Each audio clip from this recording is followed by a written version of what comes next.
안녕하세요. 드라마를 톱파보는 잼잼 리뷰입니다. 옥시부인전 15회 도대체 어디서부터 말을 꺼내야 할까요?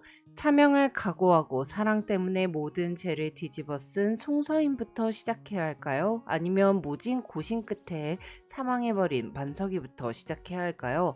또 아니면 괴질 환자들을 치료하고 있던 성은견부터 말해야 할까요?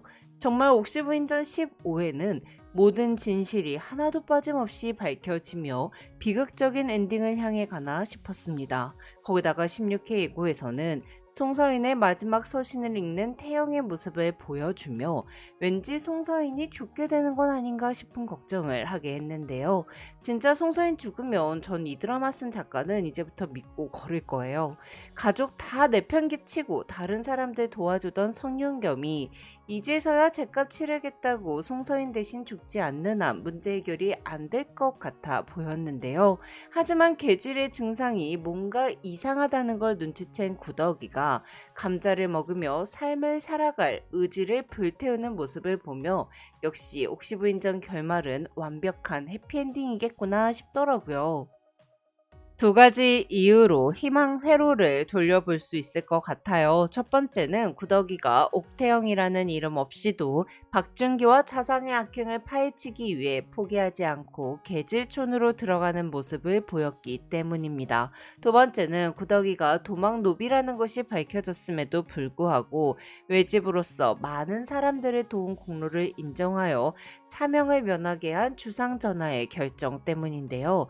개인적인 생각으로는 구더기가 공덕을 세워서 주상전하의 뜻으로 구더기는 노비 면천을 받고 송서인까지 살려내서 두 사람은 아무런 신분제약 없이 바닷가 집으로 가 아이를 낳고 행복하게 사는 모습으로 끝이 날 것 같아요. 옥태영도 아니고 구더기도 아니고 송서인이 지어줬던 그 이름 노플윤 세조의 윤조가 되어서 말이죠.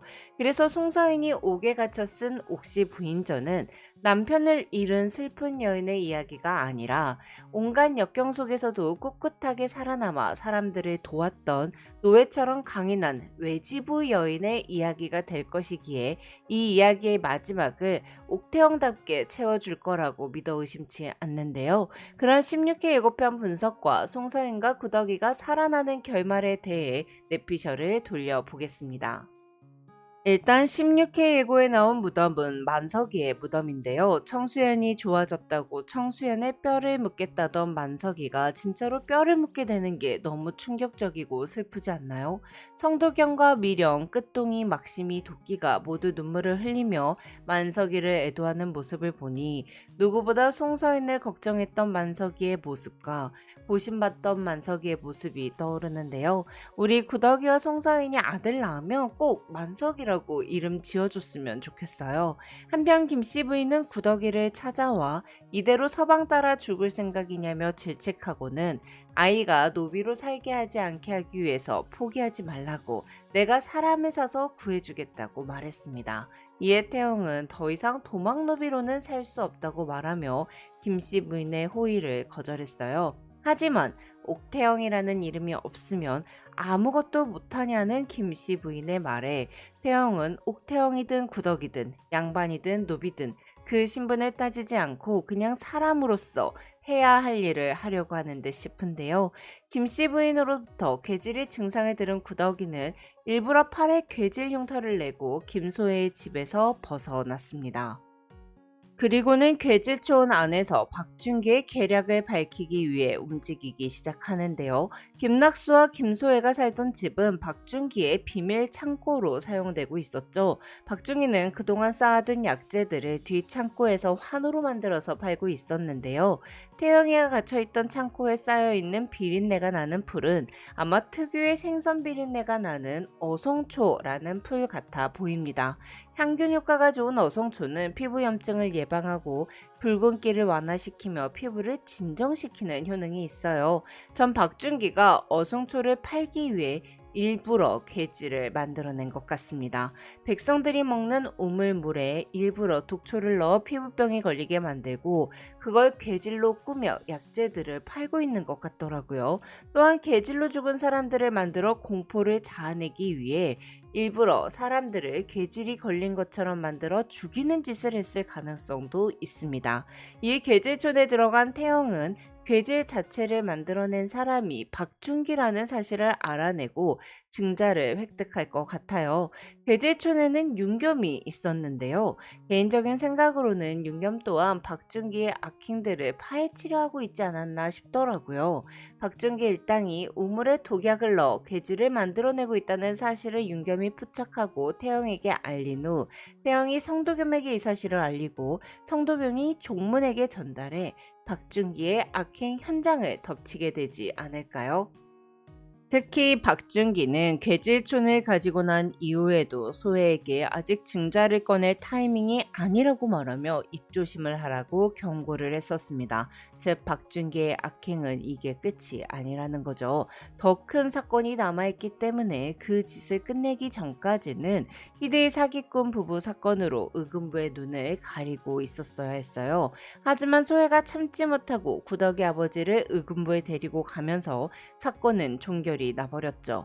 이에 박준기는 소혜의 뺨을 때리며 크게 분노했습니다. 이로써 박준기가 정말 남아있는 아주 나쁜 짓을 할 때 의금부의 눈을 가리고 있을 사건이 없어졌고 박준기의 계획을 미리 알아챈 태영이 종문에게 이 사실을 전해 박준기는 현장에서 체포될 것 같아요.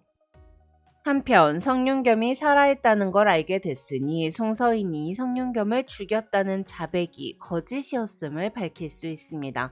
자, 그럼 송서인의 죄는 청나라에서 공연을 하라는 어명을 어겼다는 거 그거 하나 남아있는 거잖아요. 이 부분은 외지부 구덕이가 박준기의 악행을 고발하게 되면서 괴질에 걸려 고통받는 많은 백성들을 살려냄으로써 주상 전하께서 태영에게 부탁 하나를 들어준다고 하지 않을까 싶어요. 그래서 태영이 옥에 갇혀있는 송서인을 풀어달라고 부탁하지 않을까요? 이에 왕이 태영의 소원을 들어줘서 송서인을 풀어주고 차명을 면해주고 구덕이도 노비 신세를 면할 수 있도록 노비 면천을 해주지 않을까 싶습니다. 특히 역사적으로도 노비가 도적을 잡거나 공로를 세우면 면천될 수 있었는데요. 정조 22년에는 함경도에서 대화재가 나 인명을 구한 노비들이 면천된 일이 있을 정도로 노비 신분층이 공로에 의하여 면천을 허가받는 것이 그렇게 어려운 일만은 아니었다고 하더라고요. 자, 그렇게 태영은 노비 면천이 되어 양인이 되고 아버지를 모시고 송서인과 함께 예쁜 아이를 낳으며 행복하게 살겠죠. 전 서인과 태영이는 딸을 낳을 것 같고 개인적으로는 막심이와 도끼가 아이를 낳아서 아들 이름을 만석이라고 지을 것 같은데 여러분 생각은 어떠세요? 또한 성도겸은 형수님이 도망노비였다는 것을 알게 된 이후에도 저만큼은 그분께 돌을 던질 수 없다며 그분은 어떤 신분이어도 제게 어머니와 같은 존재라고 말했습니다. 태영이가 도겸이를 아주 훌륭하게 키워냈더라고요. 이에 성도겸은 구덕이가 노비면천이 되고 송서인과 살게 된 이후에도 구덕이를 형님으로 모시고 송서인을 형님으로 모시며 살지 않을까 싶어요. 반면 박준기는 그 죄를 달게 받아 차명을 받게 되겠죠. 우리 시청자들은 송서인이 차명당할 걱정 같은 건 하지 않고 박준기가 사지가 찢겨나가는 차명을 받는 모습을 기대하고 있으면 될 것 같습니다. 그리고 소혜는 경거망동하다가 박준기에 의해 죽임을 당하게 될 것 같은데요. 김낙수는 장 30대도 못 맞고 사망했는데 과연 소혜는 어떻게 죽임을 당하게 될까요? 스스로 목숨을 끊은 걸로 위장될까요? 아니면 혀가 잘리고 발목이 끊기는 벌을 받고 평생 살아가게 될까요?